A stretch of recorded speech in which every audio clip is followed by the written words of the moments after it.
Бүгінгі таңда кибер алаяқтық ең көп тараған қылмыс түрлеріне жатады. Қылмыскерлер өздерінің тәсілдерін үнемі өзгертіп отырады. Заманауи технологияларды, психологиялық қысымды қолданады және азаматтардың ақшасын иемденуге тырысады.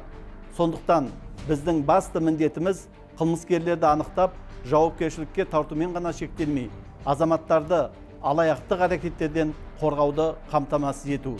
Жыл басынан бері интернет алаяқтықтың саны 7%-ға азайды. Оларды ашу көрсеткіші жақсарды. Жәбірленушілерге 4,8 миллиард теңге қайтарылды. Ұлттық банкпен бірлесіп, тағы 2,6 миллиард теңгені заңсыз алуға жол берілмеді. Сонымен қатар профилактикаға көп көңіл бөлінуде.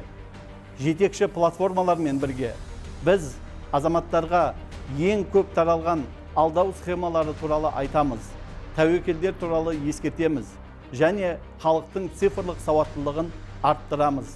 Операторлармен бірлесіп 150 миллионнан астам алаяқтық қоңыраулар бұғатталды. Ұйымдасқан қылмыстық топтарды анықтау және жою бойынша белсенді жұмыс жүргізілуде. Шетелдік әріптестерімен бірге бірнеше халықаралық алаяқтық кол орталықтардың қызметі тоқтатылды. Қазақстандықтардың ақшасын ұрлаған ондаған қатысушылар ұсталды. Азаматтардың дербес деректерін заңсыз таратқан қылмыстық интернет ресурстың қызметі тоқтатылды. Оған кінәлілер ұсталды. Біз сондай-ақ ірі интернет платформалардың әкімшіліктермен тығыз қарым-қатынас жасаймыз. Бұл өз кезегінде жалған хабарламалар тарататын алаяқтық және азаматтардың қауіпсіздігіне қауіп төндіретін басқа да қылмыстар жасайтын қаскүнемдерді жедел анықтауға мүмкіндік береді. Алайда ешқандай технология жеке қырағылықты алмастыра алмайтынын ескерткіміз келеді.